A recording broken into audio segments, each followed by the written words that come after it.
So hi awesome family, welcome back to my new video. ये video कोई blog नहीं है, इसमें मैं बस ये बताऊंगा कि मेरा जब 27 को कैट हुआ है, कैट एग्जाम एमबीए के लिए, तो उसमें मेरा कैसा एक्सपीरियंस था, कहाँ का मुझे लगा कि मेरी कमी है, कहाँ का मुझे लगा कि हाँ मैं अच्छा ठीक हूँ। तो मैं उसमें आप सब अपना पूरा एक्सपीरियंस आपके सामने शेयर करूंगा। चलिए स्टार्ट करते हैं। सबसे पहले तो कैट का फुल फॉर्म होता है कॉमन एडमिशन टेस्ट। ये होता है एमबीए कॉलेजेस में एडमिशन के लिए, mainly for IIMs, Indian institute of management. और बहुत बी स्कूल्स भी ये कैट स्कोर एक्सेप्ट करते हैं फॉर एडमिशन। सो कैट का रजिस्ट्रेशन स्टार्ट हुआ था 3 अगस्त 2022 से और 14 सितंबर 2022 तक। मैंने लेट भरा था 14 को ही। अपनी आदत है ऐसी। पर इसकी डेट एक्सटेंड कर दी गई थी और ये हो गई थी 21 सितंबर। इसका एडमिट कार्ड अवेलेबल था 27 अक्टूबर से लेकर 27 नवंबर तक, जो इसका एग्जाम डेट था। अभी थोड़े दिन पहले ही मैंने पेपर दिया, थोड़े दिन क्या, 2 दिन पहले ही। मेनली इसमें होते हैं 3 section. Quantitative ability, DILR। VARC। तो सबसे पहले होता है VARC, verbal ability and reading comprehension.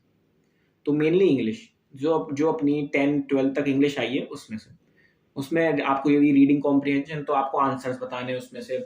और फिर आपको उसमें दे दिए फिलअप्स, मतलब आपको एक सेंटेंस दे दिया और 4 फिलअप्स हैं उसमें, किसमें ये सेंटेंस बेस्ट सूटेबल सूट कर रहा है। और फिर उसमें आता है आपका पैरा जंबल, एक फुल पैरा पर उसे जंबल कर दिया गया है। सो आपको you have to make the proper that para कि आपको कैसा, मतलब था पैरा, ओरिजिनल क्या पैरा है वो। तो ऐसा क्वेश्चंस थे उसमें। वर्बल एबिलिटी और रीडिंग कॉम्प्रिहेंशन मेरे हिसाब से, जो मैंने आज किया है, जो मेरे हिसाब से मेरी प्रिपरेशन थी, मेरे हिसाब से ठीक था। It not quite difficult, not quite hard, मतलब मॉडरेट था एकदम बीच में कि हाँ अच्छा पेपर था वो इंग्लिश सेक्शन। फिर आता है अपना DILR, data interpretation and logical reasoning. इसका मैंने क्वेश्चन देखा पहला, मैं ब्लैंक। क्वेश्चन इसमें टफ आए थे। एज कैट का एग्जाम है तो टफ तो आएंगे ही, उन्हें बेस्ट स्टूडेंट्स चाहिए, जो आप समझ ही सकते हैं। तो उसमें मैंने क्वेश्चंस ट्राई किए सॉल्व करने के, डिफिकल्ट तो थे। DILR में आपको पता ही है, डाटा इंटरप्रिटेशन, आपको टेबल दे दिया है और उसमें से आपको सीटिंग अरेंजमेंट क्वेश्चंस आते हैं और टेबल वाले क्वेश्चंस आते हैं, ये सब टाइप के क्वेश्चन आते हैं। और लॉजिकल रीजनिंग वाले क्वेश्चन, रीजनिंग वगैरह आप समझ सकते हैं। अपन बचपन से अगर आप प्रिपेयर कर रहे हैं, अगर बचपन से भी आपने बुक्स आती थी, आप कर रहे हैं, तो आप समझ जाएंगे। तो मेरे हिसाब से DILR जो मैंने दिया, मैंने क्वेश्चंस करता गया। टाइम बहुत लगा, एक्चुअली तो आपको 40 मिनट्स मिलते हैं पर सेक्शन, बट टाइम लगा उसे करने में। पर हो गया, मतलब मेरे हिसाब से वो थोड़ा मॉडरेट से ऊपर था, डिफिकल्ट था थोड़ा, मेरे लिए तो डिफिकल्ट था। तो क्वेश्चंस तो उसमें छोड़े गए थे। अब माइनस मार्किंग थी, -1 था, तो नॉन MCQ के लिए 0, वैसे -1 था। तो ये सब हुआ। फिर आता है क्वांटिटेटिव एबिलिटी, मतलब मैथ्स मतलब अर्थमेटिक और आपका एल्जेब्रिक एक्सप्रेशंस और आपका मेंसुरेशन। मैथ्स में तो हमारा डब्बा बोले, मतलब 10th तक मैंने मैथ्स करी, उसके बाद मैंने मैथ्स टच भी नहीं करी थी। तो अब जाके एकदम मैथ्स आई, तो ये मेरे लिए डिफिकल्ट सेक्शन था सबसे ज़्यादा, क्वांटिटेटिव एबिलिटी।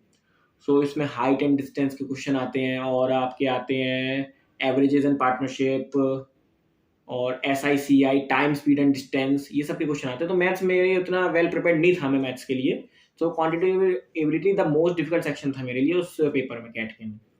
तो कैट का पेपर अगर मैं फुल एनालाइज करूं अपने हिसाब से, तो English was good for me और DILR मॉडरेट से थोड़ा डिफिकल्ट। और कैट का जो ये सबसे क्वांटिटेटिव एबिलिटी सेक्शन, ये मेरे लिए सबसे ज़्यादा डिफिकल्ट था। इसमें मार्क्स लूज होने के चांसेस बहुत हैं, क्योंकि 40 मिनट्स मिले थे और उसमें क्वेश्चंस बहुत डिफिकल्ट थे। तो मैं समझ नहीं पाया उसमें, मतलब मेरी प्रिपरेशन के हिसाब से मेरी प्रिपरेशन वीक थी इसमें। इंग्लिश में मेरी प्रिपरेशन स्ट्रॉन्ग, मॉडरेट, वीक, ऐसे थी। तो यही प्रॉब्लम हो रही थी मेरे को उसमें। अब बात करते हैं जब मैं सेंटर पहुंचा, तो अच्छे से फुल ऑर्गेनाइज्ड वे से करा गया था सब कैट पेपर कंडक्ट। मैं जैसे ही सेंटर पहुंचा, उन्होंने पहले बाहर नाम लिखा मेरा, फिर अंदर गया तो मेरी चेकिंग हुई, उन्होंने मेरा एडमिट कार्ड देखा और फिर मेरे एक गवर्नमेंट प्रूव्ड, जैसे आपका ड्राइविंग लाइसेंस हो, आधार कार्ड, तो उसमें आपकी फोटो ना और नाम मैच किया गया।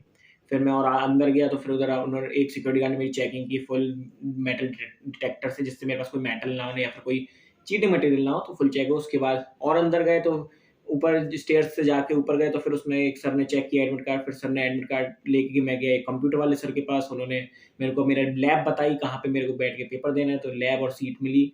फिर अंदर गए तो सर ने मेरी चेकिंग की कि कोई चीटिंग मटेरियल ना हो, तो इसलिए अंदर जाके फिर मेरी आइरिस स्कैन हुआ और फिर मेरा फेस की फ़ोटो खींची। फिर फॉर मतलब उसके बाद मेरे को मेरा कंप्यूटर सिस्टम मिल गया था और मैं 45 मिनट जल्दी पहुंच गया था, तो मैं बैठा रहा उधर। फिर पेपर स्टार्ट होते टाइम उन्होंने एक रफ पैड, एक मतलब स्क्रिबल पैड कहते हैं, और एक पेन दिया था। उधर ही आप अपना पेन और स्क्रिबल पैड नहीं कुछ नहीं ले जा सकते हैं, रफ वर्क के लिए उन्होंने दिया था। और वो मेरे को मिला तो मैंने उस पर भी नाम और आपको अपना एप्लीकेशन नंबर लिखना था। फिर आप जब आप कंप्यूटर खोलते हैं तो आपके सामने फोटो आती है, अगर फोटोग्राफ नहीं आती तो आप इन्विजिलेटर से कह सकते हैं कि मेरा ये फोटोग्राफ नहीं आ रही, तो that's not my computer system. So ऐसा हुआ था। फिर जब 45 मिनट जैसे ही आप अपना पासवर्ड डालते हैं और लॉग इन करते हैं तो आपका टेस्ट उसमें लिखा आता है, आप सारी टर्म्स एंड कंडीशन वो करते हैं, तो आप टिक करके I am ready to begin कर देते हैं।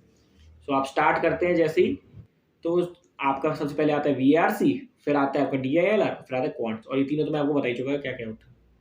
तो ऐसे टाइप के क्वेश्चंस आते हैं। मेरे हिसाब से पेपर तो अच्छा गया था मेरा, पर मैथ्स में मेरे को मतलब क्वान्टिटेटिव मेरे को डर है अपने। तो चलिए, ये थोड़ा छोटी सी ये वीडियो थी जिससे मैंने आपको अपना फर्स्ट टाइम एवर कैट का एक्सपीरियंस बताया है कि मेरे लिए कैसा रहा। अभी आगे और भी एग्जाम्स दूंगा मैं, तो मैं उसमें भी आपको बताता रहूँगा कैसे कंडक्ट हुआ, क्या क्या आया, क्या क्या सब कुछ होगा। चलिए, thank you for watching this video, hope you guys like it. Like share subscribe, awesome. Thank you.